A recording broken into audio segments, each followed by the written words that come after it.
kapag may dumating na pagsubok, alam mo pwede itong hakbangin for a greater purpose, o kaya naman pwede itong, alam mo kung ano yung detour na gagamitin mo, kasi alam mo pa rin kung saan ka papunta. Tama? Nung nakakilala natin si Jesus Christ, praise God. Bakit? Kasi binigyan tayo ng maliwanag na misyon. That we are not just to survive. We are to live. We are not just to exist. We are to accomplish what God wants us to fulfill sa buhay natin.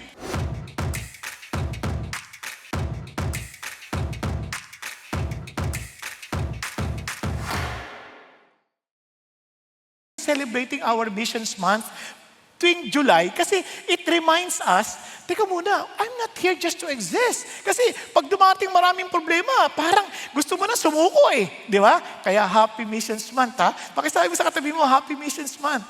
Di ba? Kahit na kung si mission ikaw, alam ko may mission ka naman di ba?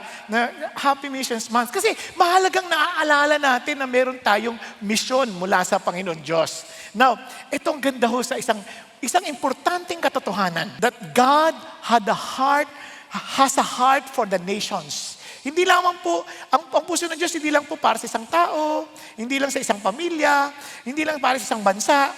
Ang puso niya po ay para sa maraming bayan o buong mundo, kumbaga. Have you ever imagined receiving a message from God and ignoring it? Pag-isipan niyo mabuti. Yun ho ang ating pag-aaral mamaya, yung sa Book of Jonah. Kasi yun ang pinaka-essence ng pinamessage niya. Parang, here's God's message, and Jonah ignored it. Praise God, dahil sa aklat ng Jonah, pinakita ho sa atin ng Diyos na ito ay nagsasalamin tungkol sa atin. Diba, hindi lang ito tungkol kay propetang Jonah, hindi lang ito tungkol doon sa isda, hindi. Si Jonah ay salamin. Sinasalamin niya, habang binabasa natin yung kwento niya, unti-unti nating nakikita ang sarili natin. Kaya nga, gusto ko madiskubre natin ulit ang simpleng katotohanan na ang puso ng misyon ay ang habag ng ating Panginoon Diyos. No, the heart of mission is God's compassion. Kumbaga, sa madaling salita, ayan, para hindi nyo makalimutan, God's compassion is mission. Now, may simpleng tatlong bagay na tayong titignan. Ito'y simple, pero naniniwala ko ito'y life-changing if we allow God to speak to our hearts. Now, let's begin. Tatlong bagay. God's compassion is proactive. Ibig sabihin, talagang nagtitake ng initiative dahil it is based on God's heart. Di ba? The heart of God. Kaya yung kanyang yung puso niya, yung kanyang mahabaging puso. God's compassion pursues. Talagang hinahabol, talagang hinahanap. Yan. God's compassion transforms, nagbabago. Simulan natin. God's compassion proactive. Ito ay hango sa buhay po, sa sulat ni Jonah, ha? Okay, tingnan natin. The word of the Lord. Yung word na Lord, pag sabi Yahweh, I am. Di ba? I am. He is forever present. Ibig sabihin, hindi talaga siya nagbabago. He is self-sustaining. Ibig sabihin, hindi niya kailangan ng sino mang tao. Ganun pa man, he was the one who's taking initiative to call Jonah. Hindi pa gumagalaw si Jonah, gumagalaw na ang Diyos. Are you following? At hindi pa inuutusan si Jonah, si God, nag-iisip na at iniisip niya na ang kapakanan ng mga taga-Nineveh. Naunawaan natin. Kasi sabi niya, the Lord came to niya, the son of Amittai. Now, tuloy tayo. Kaya sabi niya, tandaan niyo, ang Diyos laging nauuna. Paano ko nalaman? Kasi yung prinsipyo na yan, na nauuna siya, makikita niyo sa buong Bible yan Si Adan, sino naghanap? Si God. Si Abraham, nandoon siya, nabubuhay siya sa Ur. Mayaman naman siya. Sino tumawag sa kanya? Si God. Si Moses, nagpapastol ng mga tupa. Di ba? Nandoon siya. Sino tumawag sa kanya? Si God. Ngayon, si Pedro, nangingisda. Sino tumawag sa kanya para maging fisherman? Si Jesus. Tama? Si Jesus. Ngayon, si Paul, talagang nag-uusig, religious terrorist, inuusig ang mga Christians. Sino nag-interrupt sa kanya? Patungo sa daan ng Damasco.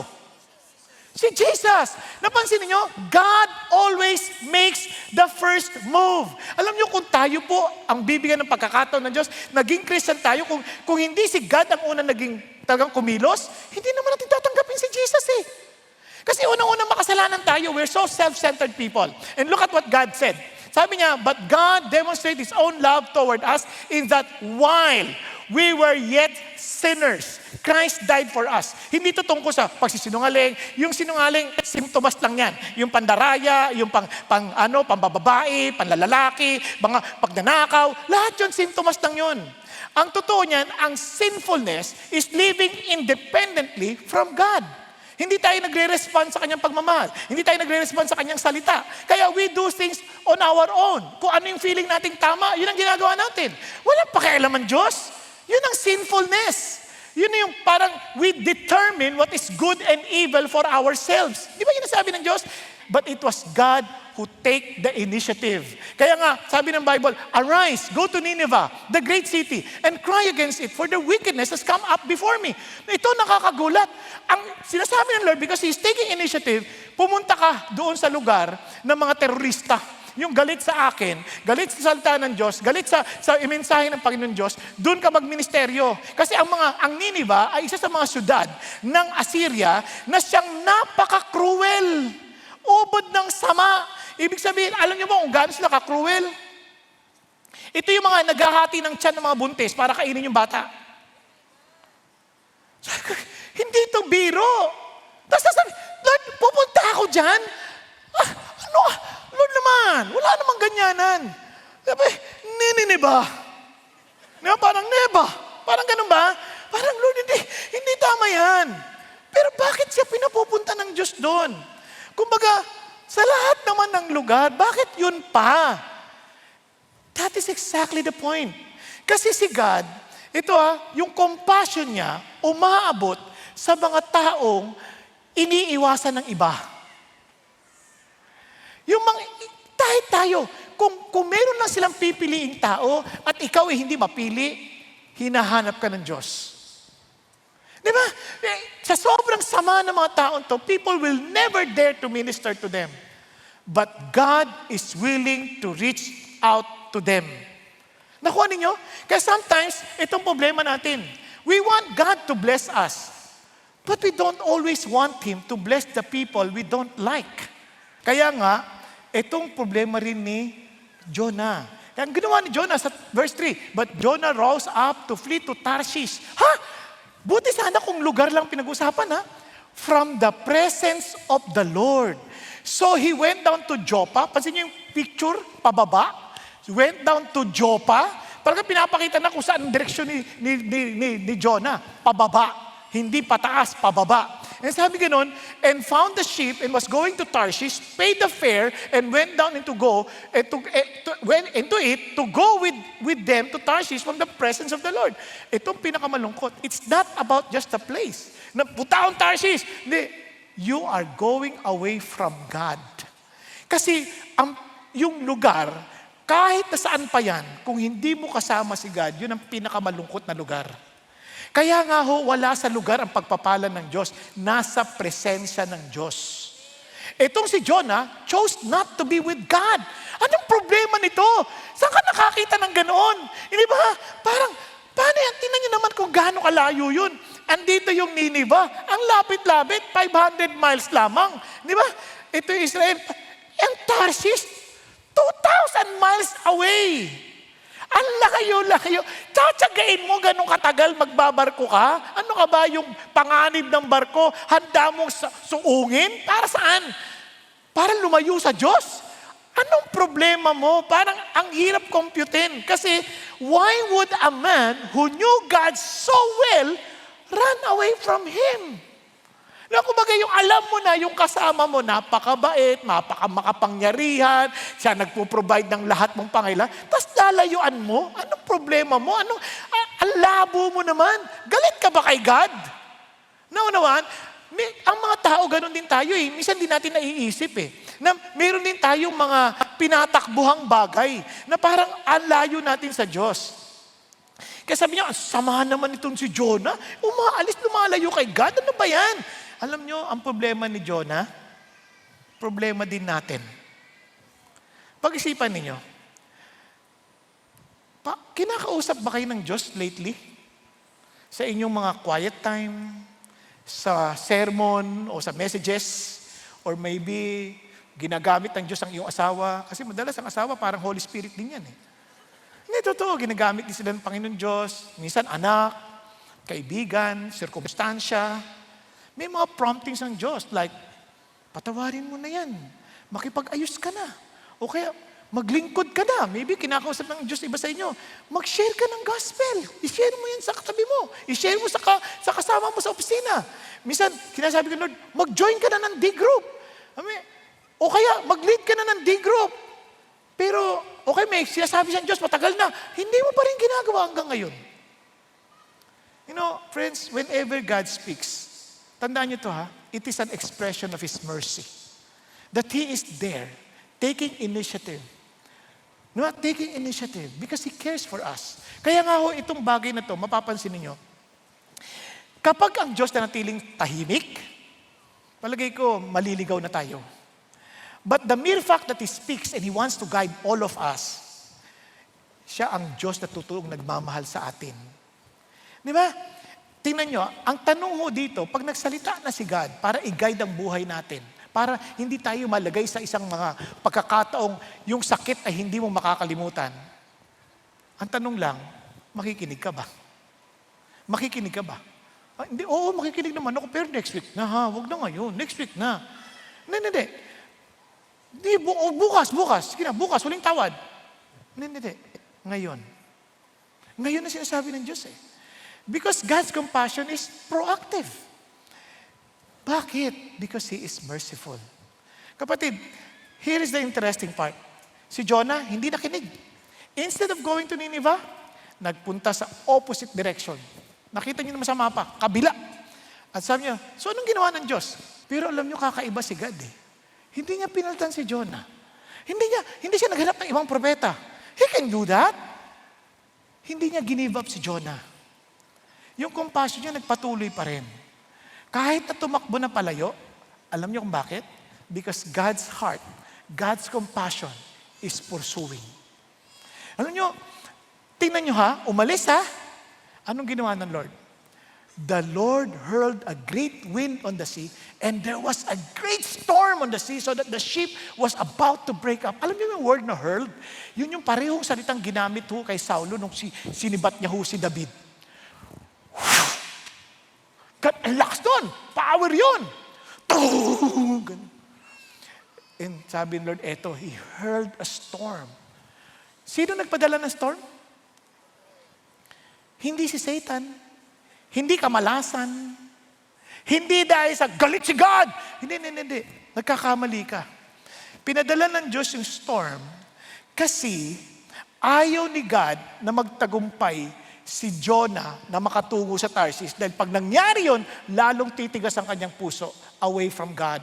Sometimes, God loves us too much to let us succeed in running away. And sometimes, what feels painful is actually protected love. Ganun ang ating Panginoon Diyos, tinayin niyo.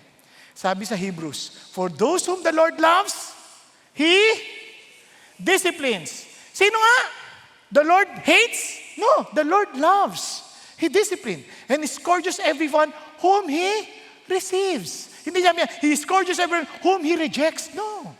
Whom He receives. Kaya nga, tanungin ko sa inyo, have you ever experienced a storm that later became one of God's greatest blessings? Pag-isipan niyo mabuti. Okay, let's continue. Ang sabi ganoon, then the sailors became afraid, and every man cried to his God, and they threw the cargo which was in the ship into the sea to lighten it for them. But Jonah had gone below into the hold of the ship, laid down, and fallen sound asleep. Grabe, nagkakagulo na lahat. Takot na lahat. Siya tulog. Grabe. Pero alam niyo ba, yung disobedience ni Jonah, akala mo siya lang, no? Una tulog na siya, hindi na siya nahiya. Kaninong gamit yung pinagtatapon? Kawawa naman itong mga tao na ito na pahit lang pinaglalabanan nila yung bagyo, hirap na sila, basang-basa na sila. Maging si Jonah, tingnan niyo po, magugulat po kayo dito. Sabi niya, so the captain approached him and said, paano ka nakakatulog? Ha? Bumangon ka nga, tumawag ka nga sa Diyos mo, Manahin ang Diyos mo. Concern sa nangyayari sa atin para hindi tayo mapahamak. Ang sabi ko, sige na, bumangon ka na. Di ba napaka-ironic nun? Yung mga hindi naniniwala sa Diyos, nagpe-pray. Tapos siya yung talagang tagasunod ng Diyos, hindi nagpe-pray. Ano ba yan? Is it possible to know so much about God yet slowly lose our sensitivity to God's heart? Posible ba yun?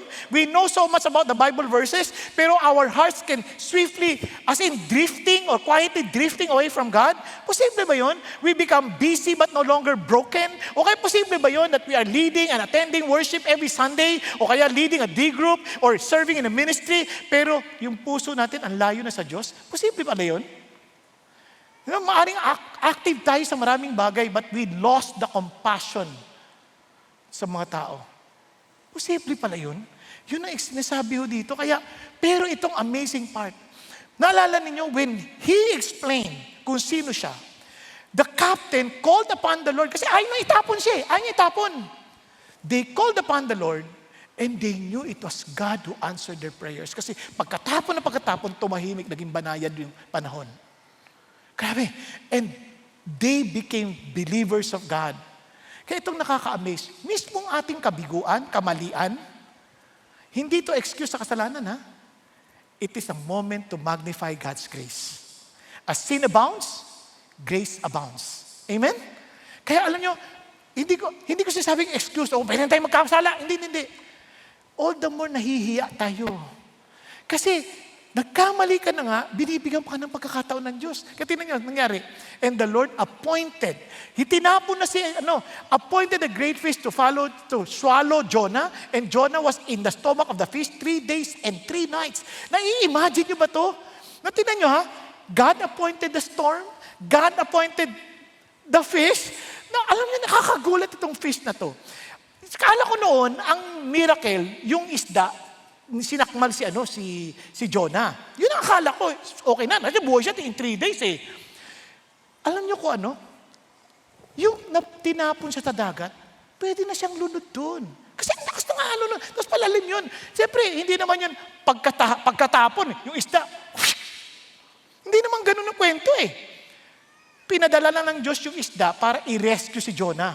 So, tingnan nyo ha, grabe, hindi siya nagpe-pray for the first time he prayed. You see, sometimes, God removes every other option until we discover He has always been enough. Then, I descended to the roots of the mountains, the earth. Kung yun ang nangyari sa kanya, ibig sabihin, sa ilalim ng dagat, inabot niya. And the earth with its bars was around me forever. But you brought up my life from the pit. Paano inangat ng Lord? Sa pamamagitan ng isda. Nakanya? And, O Lord my God, then, while I was fainting away, I remembered the Lord, and my prayer came to you into your holy temple. Habang siya talagang wala ng energy, and I remembered the Lord. Pagka naalala niya sa Lord, He remembered the temple. Anong significance ng temple? Remember, that's the meeting place with God, the Ark of the Covenant. And in the Bible, in the New Testament, Jesus is the fulfillment of that temple. Destroy this body, or this temple, in 3 days, I will rebuild it. Kaya nga, there is no other way for people to be saved but through Jesus. And indeed, si Jonah, kinonfirm niya yun. Tingnan nyo, verse 9. But I will sacrifice to you with the voice of thanksgiving, that which I have vowed I will pay. Salvation is from the Lord. Amen. Now, bakit po? Yan ang testimony nating lahat. Kaya nga sabi ng Lord, alam mo, men of Nineveh will stand up with this generation of judgment and condemn it because they repented at the preaching of Jonah. And behold, something greater than Jonah is here. You know what Jesus is saying? Kaya aabutan at aabutan ka. Kaya is there an area in your life where you've been running from God? Meron ba? Marahil relationships. Nasabi ng Diyos, give up mo na yan. Or maybe unforgiven hurt. Maybe a ministry. God is calling you to a ministry. But you keep on running. Maybe God has a calling for you. And since you've been hiding, naku, listen to this. Don't wait for a bigger storm. The God who's calling you today is the God who loves you deeply. His pursuit isn't driven by anger. Hindi yan dahil sa galit siya sa'yo. It's always driven by compassion. But here's the amazing part. After everything Jonah did, after all the running, after all the disobedience, hindi pa rin tapos ang Diyos para sa kanya. You would think, oh, surely, you'll choose another prophet. Di ba? Pili ka na ng bagong prophet. But hindi si God. Because our God specializes in second chances. Tingnan niyo, paano? Because our God, God's compassion is transforming. Hindi niya, binabago niya tayo. Kasi minsan tinisip natin, siguro hindi na ako gagamitin ng Diyos because of my moral failure, because of my broken relationships. A season when we drifted away, or maybe because I'm so tired. Ayoko na, pagod na ako. Can I just encourage you today? Buti na sinagot yan ng Diyos. Sa Jonah chapter 3. Now the word of the Lord came to Jonah the second time. Saying, ano sinasabi nga, Lord, hindi ako nagbago ng plano, Jonah. Hindi kita papalitan. Ikaw pa rin ang gagamitin ko. Hindi ko babaguhin ang assignment mo. Pupunta ka pa rin sa Nineveh. Di ba? Parang hindi ko sabihin, disqualified ka na. Doon ka na lang mapadala sa ibang lugar. Walang kakwenta-kwentang propeta. Hindi ganun si God. Nakuha ninyo? Si God, grabe, parang, hindi mo ako sinusuko. Hindi talaga. Kaya alam niyo mga pinipili ng Diyos, nakakagulat. Alam niyo, dito isang bagay na huwag niyo kakalimutan. The world often measures influence by what? By popularity. But God measures influence by what? By faithfulness. Kasunod ka. Kaya in Jonah 2:3-4, Jonah began to go through the city 1 day's walk. And he cried out and said, yet 40 days and Nineveh will be overthrown. Wow, what a message! Alam niyo kung ano message niya? Simple lang. Yung 1 day's walk na yun, hindi sinasabi ganun lang kaliit. Normally, para makuha mo yung pinakalunsod pa lang, talagang mahabang dakbayan. Pero in 1 day's walk, dumating sa kalagitnaan, isipin niya, walang kasama, siya lang mag-isa, walang army, walang mag-i-introduce sa kanya.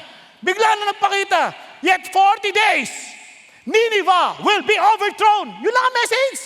Because the power has never been in the preacher. The power has always been in God's Word, working through God's Spirit. God isn't looking for impressive people. He's looking for what? Available people and humble enough to submit to God. Are you following? Kaya nga yung sinasabi sa inyo kanina, yung mga tao na seemingly walang kwalifikasyon and yet God used them mightily. Now, tingnan niyo pa. Then, look at the words. The people of Nineveh believed in God.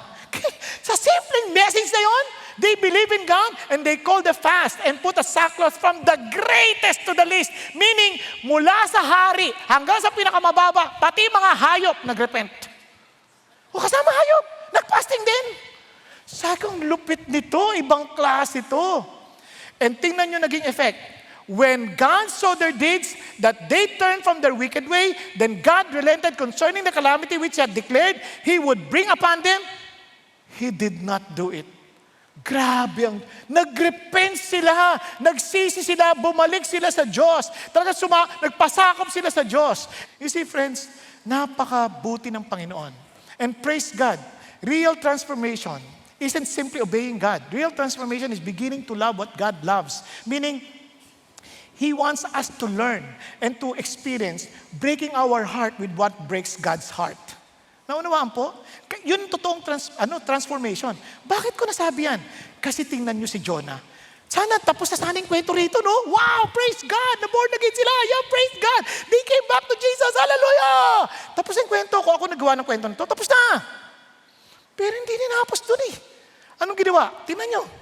Tinagdagan pa ng chapter 4. But it greatly displeased Jonah.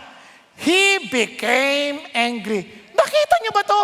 Hoy Jonah, ikaw yung propeta, ikaw yung preacher. Nagtaas sila lahat ng kamay tumanggap kay Jesus. Hindi ka ba natutuwa? Galit nga ako eh. Ayoko sila magsisi. Gusto ko sila ma-imperno. Nakukuha niyo ibig sabihin? Galit na galit si Jonah. Saan ka nakakita ng ganon? Nagdiriwang na ang kalangitan, nagdiriwang ang langit, nagdiriwang ang mga tao dahil nakasama nila sa Panginoon Diyos, tuwang-tuwa ang Lord. Si Jonah na propeta, galit na galit. Ha? Bakit nagkaganon? Kung magsasalta, anyari? Anyari? Then he prayed. Sabi niya, Lord, please Lord. Di ba ito yung sinabi ko sa'yo. Bago, nandun pa ako sa bansa ko. Di ba? Kaya ako tumakbo ng Tarsis para ma-delay Parang tumagal-tagal. Kaya nga ako tumakbo Kasi alam ko naman na ikaw ay gracious, compassionate God, slow to anger, and abundant in loving kindness. Alam ko naman who relents concerning calamity. Alam ko naman yun ang Panginoon Diyos. Alam ko naman, Lord, na compassionate ka. Alam ko naman na gracious ka. You give what something that we do not deserve. Alam ko naman yun Kasi natutunan ko na yan noong pa man. Pinakita mo na yan sa Exodus 34. Hindi ko nababasahin. Pero ganun ka, Lord So Jonah was not questioning God's character. He knew exactly who God was. Kaya nga siya tumakbo Kasi nga, hindi niya pinagdududahan ng Diyos. He knew God na patatawarin niya yung Nineveh. Bakit? Bakit ganun na lang ang galit niya? Isipin niyo, napaka-cruel na nga ng mga taga-Nineveh, ng mga Syrian. Ginawa niya pa sa kamag-anak ni Jonah. Pero tatandaan natin, sino ba naman ang karapat dapat sa Diyos? You see, the gospel says that none of us deserve grace. Yet God loved us anyway. Kasi Jonah, sobrang sasama ng loob. Sabi niya, tinan mo sa loob, hindi niya pinagalitan. Hindi niya sinigawan si Jonah. Ano ka ba, Jonah? Tumigil ka na ba? Di ba? Ganun tingin natin sa Diyos parang hindi ka pwede magreklamo. Anyway, itong Panginoon Diyos natin, He's a Father. He's a Father who understands our feelings. Naintindihan ko yung pakiramdam mo, Jonah. Pero may papaliwanag ako sa iyo para maintindihan mo ng konti. Una-una, Jonah, tinan mo. Do you have good reason to be angry? Sige nga, Jonah, ipaliwanag mo nga sa akin. So, gusto ko bang explain? Kung baga ko ako, kailangan pa ba memorizing yan? Nakuha ninyo? Kasi alam mo naman kung anong gagawin. Sabi niya, tinan niya binigyan siya niya ng lesson. Bakit? Kasi ang puso ni God, hindi para i-correct lang yung behavior, kundi maayos yung kanyang puso. Yun ang gusto ni God. Jonah went out from the city, sat east of it, there he made a shelter. Umaasa pa rin siya magbabago isip ng Diyos. Sisirain pa rin yung Kaya pumunta siya sa labas sa city, panonoorin niya anong gagawin ng Diyos. Pero hindi nangyari. Kaya sabi niya, so the Lord appointed a plant. Pansin niyo ulit, pati yung tanim. O sige, tumubo ka doon. Tumubo naman. At nabigyan ng shade si Jonah. And Jonah was extremely happy about the plant kasi init na siya Then God appointed a worm when dawn came the next day. And it attacked the plant and it withered. Basunurin naman yung uod. Kinain talaga yung plant. Ito naman. Then when the sun came up, God appointed a scorching east wind. Init naman. And the sun beat down Jonah's head so that he became faint and begged with all his soul to die. Death is better to me than life, Lord. Sobra na to. Days ko na kaya. Tapos ano sabi ng Lord? Then God said to Jonah, do you have good reason to be angry about the plant? Meron ka bang karapatan magalit sa plant? Sabi niya, I have good reason to be angry even to death, Lord. Gusto ko na mamatay. Then the Lord said, you had compassion on the plant for which you did not work and which you did not cause to grow, which came up overnight and perished overnight. Alam mo, ang problema mo, Jonah, bakit ka nagmamalasakit sa plant? Hindi ka talaga nagmamalasakit sa plant. Nagmamalasakit kasi may pakinabang ka doon sa plant. Kasi nabigyan ka ng shade. Ang totoo niyan, dahil wala kang pakinabang, dahil ito ay kasiraan pa sa'yo, kaya wala kang awa, gusto mo silang masirang lahat. Buti na lang sa last verse. Should I not have compassion on Nineveh, the great city in which there are more than 120,000 persons who do not know the difference between their right and left hand? Tingnan niyo ang Lord. Hindi lang siya concerned sa mga tao, as well as many animals. Pati yung mga hayop. Alam niyo ang nakaka-amaze dito? He bookended by the lack of compassion of Jonah and asking, should I not have compassion on these people? Bakit ganun? Gusto kasi ipaalam ng Diyos, ng Holy Spirit, that every generation, nasasagutin nila yung tanong na yon. Sasagutin nila, should you not have compassion? Kaya nga, tingnan niyo yung journey ni Jonah. God changed Jonah's direction. God changed Jonah's dependence. And God changed Jonah's obedience. In chapter 4, God wanted to change Jonah's heart. Lahat external. Pero pinaka-importante yung puso. Yun ang ginagawa ng Diyos marahil sa iba sa atin. Before sending your feet, He wanted to shape our heart. Because the greatest missionary isn't necessarily the one who traveled the farthest. It is the one whose heart most resembles the heart of Jesus. Hindi yung matibay na paa na makakalakbay ng malayo, kundi yung puso ni Jesus, kitang-kita sa puso ng kanyang pinadadala. Yun ang ating mission. Kaya tingnan niyo ulit, balikan natin. Sabi ng Panginoon, and behold, something greater than Jonah is here. Referring to himself. Something greater than Jonah is here. Jonah, sent by God. Jesus, sent by God. Both of them were sent by God. Disobeyed. Obeyed. Lacked compassion. Full of compassion. In the belly of the fish 3 days and 3 nights. In the tomb 3 days and 3 nights. Came out of the fish. Rose from the tomb. No heart for sinners. Died for sinners to be saved. Hindi lang yan. Jonah ran from his enemies. Jesus came for his enemies. Jonah wanted Nineveh judged. Jesus took our judgment upon himself. Jonah sat outside the city, hoping it would perish. Jesus stood outside Jerusalem, weeping. Ang tinatanong ng Lord sa atin ngayon, kayo, sino ang Nineveh ninyo? Yung masasabi mo, Lord, never, ayaw ko. Sino? Sino yung mga taong hindi nyo na pinagpe-pray dahil lang sa nawalan kayo ng pag-asa? Who is the person you've quietly decided, ayan, hindi na yung kakaawaan ng Diyos? Ask yourself, should I not have compassion? Pag-isipan ho ninyo. Kaya alam niyo po, sa ating pagtatapos, pray natin, Lord, give us that heart. Thank you for this mission. Kaya alam niyo, kahit hindi natin ginagawa, we don't have the heart of Jesus. We need that heart. Tayo pong lahat ay yumuko at pumikit. Kausapin niyo ang Panginoon Diyos. Ay isa sa mga posibleng dahilan. One, we haven't experienced the compassion of Jesus yet. You know the truth that Jesus Christ died on the cross, but you never understood why. And you never appropriated to yourself the death of Christ on the cross. And you never understood what it meant for Him to rise again from the dead. Pag-isipan niyo. Or maybe, you forgot that you were saved by the grace of God. Or maybe, you never knew God.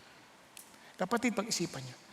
If somehow God is speaking to you, una gusto ko munang tanungin, kausapin mga tao, you never had a chance to really experience personally the compassion of God. Talaga hindi pa naranasan ng personal yung compassion ng Diyos. Yung kamatayan ni Jesus sa krus. Yung katotohanan niya nagbuhay magmuli. Yung katotohanan ng kapangyarihan niya sa yung buhay ngayon. That you will no longer just live para mag-survive. Kundi you are to go beyond. That you are to live for God's purpose. Kung hindi pa yung totoo sa'yo. And you want somehow your life to be meaningful. God is offering that meaningful life. Because He came to give you abundant life, a meaningful life. Kapatid ko, ikaw yun, kinakausap ng Diyos. And God is saying, I want you to come to me. I want you to have a meaningful life. But will you be willing to admit kailangan mo yan? Kasi unless you admit it, hindi mo hahangarin. But unless you admit it, hindi mo siya mararanasan. So friends, if the Lord is speaking to you, be humble enough. Sabi mo, Lord, ako po yun. Yes, kahit yung mga nasa online. Yes, taas yung po yung kamay niyo sa Panginoon. Be humble. Huwag yung tingnan yung katabi niyo. It's between you and the Lord. Kayo nakakaalam kung talagang alam niyo kung saan ang direksyon ng buhay ninyo. Yes, hallelujah. Thank you, Jesus. Meron pa po. Yes, thank you, Jesus. Dito rin po sa bago. Yes, thank you, Jesus. Hallelujah. Praise God. And for those who raise their hands, we humbly say to Jesus, Lord, patawarin po ninyo ako. Talagang nabuhay ako sa sarili kong direksyon, sa sarili kong layunin. Now, Lord God, lumalapit ako sa inyo. Tinatanggap ko kayo. Kayo maghari sa buhay ko. Kayo magbigay ng direksyon sa buhay ko.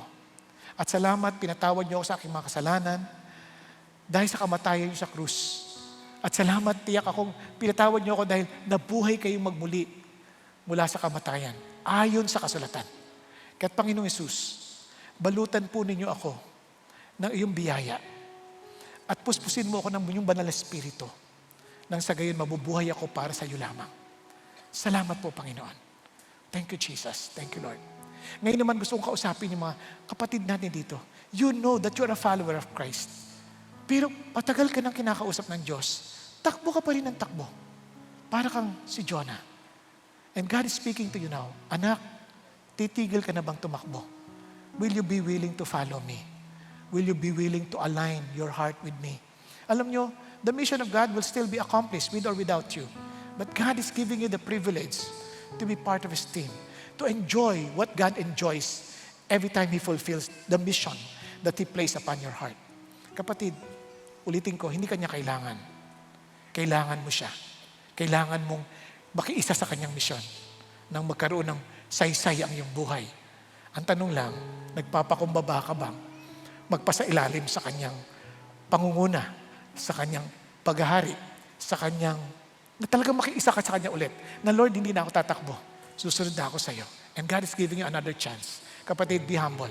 Taas mo rin ang kamay mo sa Panginoon Diyos. Yes, thank you, Lord. Lord, from now on, I will live for you. I will live for your purpose. Tulungan mo ako, Lord. Alam ko, hindi ko to kaya, pero sa biyaya mo, alam ko, kakayanin ko. Yes, hallelujah. Thank you, Jesus. Yes, thank you, Lord. And if you're a follower of Jesus, you should be talagang fulfilling the Great Commission. Kung hindi ka follower ni Jesus, it's not expected from you to fulfill that commission. Kapatid, if you understand that calling, rise up from where you are, and I will pray for you. Tayo ka, and I will pray for you. Thank you, Lord. Yes, yes. Those who recognize, because I'm a follower of Jesus, I'm here to fulfill His mission. I will no longer run away. I will follow what God wants me to fulfill. Thank you, Jesus. Thank you, Lord.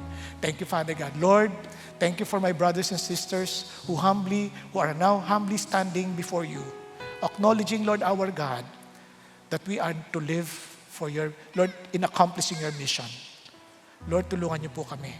That we will no longer live just to survive, not just to make ourselves comfortable, but to make sure, Father God, that at the end of the day, we will really hear you say, well done, good and faithful servant. Enter into my rest. For we have accomplished the mission that you have entrusted us to do. Thank you, Lord. Thank you, Lord, for calling us back. Thank you, Lord. And I thank you, Father God, for my brothers. And may you empower them with the power of the Holy Spirit and cause them to take your word seriously. That whatever instruction you gave them, O God, may they seriously fulfill it. In the name of Jesus, hallelujah. May you bless them, Father God, beyond measure and cause them to enjoy your presence moment by moment.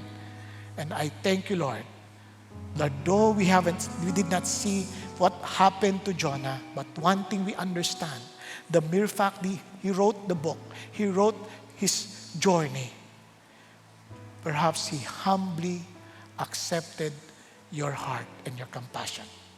Thank you, Jesus, and I pray to do the same to each and every one of us.